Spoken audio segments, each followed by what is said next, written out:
we wake, hear the birds and see the sun.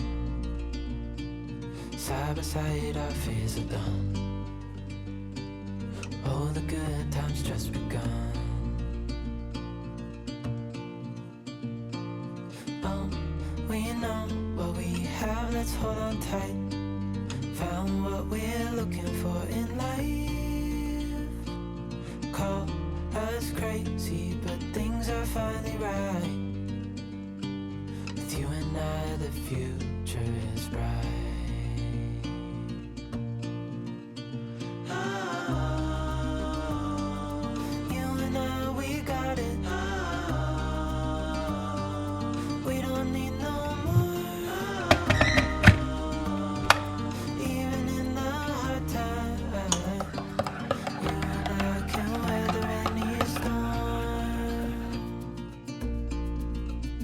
Before I sleep, hear the crickets, see the moon. Side by side and through. No limit to. In previous videos, I gave myself a hard time, citing that I'd failed my low buy year because of how many books I'd bought. But I've actually seen huge success this year, and the habits I've created have dramatically changed my perspective around consumerism, sustainability, saving, and minimalism, and reinforced that my identity is not tied to the things I have.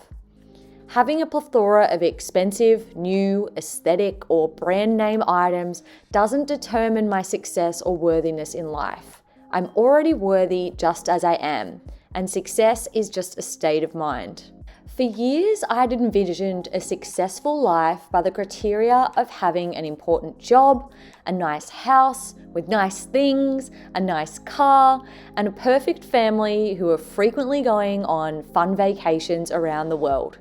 There's nothing wrong with that life ideal, but I knew that if I kept that as the standard for success, I would be constantly working, constantly striving, constantly stressed, and constantly tired. I'm in the process of reshaping and reframing my view of success. This is not only a shift in mindset, but in lifestyle also, and it's not going to be quick or easy. Living a slow, quiet, and cozy life, connected to nature and spending quality time with family is what I desire. I want to have the freedom to work as much or as little as I want. And while many people would say that I need to earn more money in order to do that, I believe that I do it by needing to live on less. Less doesn't mean living without. Less means finding creative ways to live so that I can get more. More time, more creativity, more sustainability, more connected, and more free.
One of the most beneficial habits that I did during the first part of 2022 was to track my spending. Now I realize I can actually do this on my banking app and I can have categories, I can set myself budgets, but I just found it really helpful to be writing down everything that I have spent during that month and to give it a little bit of a color coding system so that I can see the categories that I'm spending the most on each month and see if there are any patterns. Now I did only do this during the first 6 months because it came quite obvious to me some of the areas that I was spending more money on consistently each month. And one of those areas is groceries. I did also have other categories including loan, so extra money that we would put on our loan or into savings, general bills. I would also have spending, so where I would specifically buy something, and also a treat or sort of food category that was separate to groceries, where Dave and I were going out and either buying coffees or going out for dinner or getting takeaway. So just a few things that have helped me to decrease my spending and increase my savings throughout the first half of the year and moving into the second half of the year.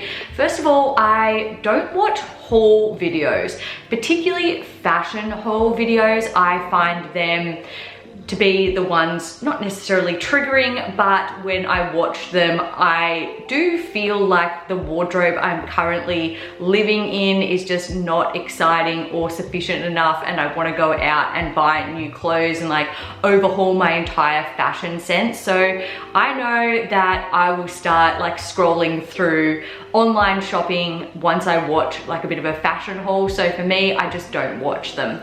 And if it's a different video and it has like a segment with a fashion haul in it, I will just skip over it. Even if I don't like the clothes that they're purchasing, it always just like triggers something in my mind that prompts me that I need to go and buy clothes, and I don't want to, and I also don't have space to, so I just skip over those. The next thing that I like to do is when I am thinking of making a purchase online, I never buy things instantaneously. I always go on, find the things I'm looking for and put them in my cart and just let them sit there for a while. I do find if I kind of let them percolate, oftentimes I will go back to the cart and either remove a couple of things from the cart that I've, had time to think about and thought, well, actually, I really don't need that. It is a want rather than a need, or it is just simply an impulse purchase and I take them out. Or sometimes I just think against buying altogether and I literally just X off the tab and don't buy anything from that shop, and it has helped me save a lot of money. Next up, I like to check out reviews. This is mostly in relation to books. So when I go on Amazon and if I don't have something that I'm specifically looking for, but I'm just looking for some inspiring new books to read, I will go to my recommended, and if I see something that I like, not only will I read the blurb of it, but I find it very helpful to scroll down to the bottom of the page and read the reviews. There have been so many times where I've been drawn to the aesthetic of a book, I've been intrigued by the blurb, but I've gone down to the reviews and people have left very helpful comments that have made me decide that this book is not for me, and that has helped me save a lot of money. So in doing my little budgeting breakdown and looking at my monthly spending, it became quite obvious to me that groceries were a consistently high area of my monthly income. And so it's been a real challenge for me to think about ways that I can decrease my grocery expenditure. I mean, we do need food to live, and inflation at the moment is just insane. So the prices are consistently going up, but I feel like we need to be thinking smarter about this. So writing a shopping list is very important. sitting down with Dave and actually talking about what are our plans for the week and deciding the meals that we are going to cook is also very important. There has been so many times that we haven't really thought it out so well, and that has led to food being wasted because it is either out of date or it has gone bad if it's a perishable, because we just didn't take that time to make sure that we were eating things when we needed to. So those are two really important things. Making sure that I stick to my list is also really good. And if something is going to go bad, having like a bit of a leftovers type meal or using some of my perishable items in the form of a juice or a smoothie helps me not waste money. And also, if we are planning out our meals, and that means we are not tempted to go out and order takeout. In doing my monthly budget breakdown, I also noticed that we were spending quite a bit of money on just getting our takeaway coffees or our takeaway lunches or dinners because we hadn't really thought about what sort of things we were going to cook and just taken that time to plan effectively. It's not a bad thing to treat yourself to, a coffee or going out with friends and having dinner every now and then. That's something certainly that I love to do, but I just feel like it's a luxury, it's an indulgence, and it's not necessarily good for your bank account. The last thing that's been particularly helpful in gaining some sort of traction and success with this low buy year has been to consistently remind myself of my goals, my plans, my vision for the future, and what I want out of my life. I feel like it is very easy to get reverted back to that consumerist culture mindset. It's just what has been ingrained in like our psychology in modern society. So I need to strategically and intentionally remind myself that no, that's not what I want to subscribe to. This is my goal, this is my vision, and these are the choices and the decisions that are going to help me to get there. And I need to shift back, shift back, shift back constantly. And I think that that is a process, it's learning and it's growing, and it's certainly something that's going to take time. I hope that you enjoyed this motivational low buy and sustainability minimalism type video. I have also created a what I spend in a week video, but if you would like to see an updated one, particularly during the school holidays or during a different season, so that you can see how my spending shifts during a different time of the year, then make sure that you let me know down in the comments below. And if you have any additional savings, minimalism or low buy tips, make sure you also leave them as well. If you like this video, give it a thumbs up and don't forget to subscribe. I put out new videos every Wednesday and Saturday. With that being said, I hope you guys have a fantastic rest of your week, and I'll see you all in my next video. Bye guys.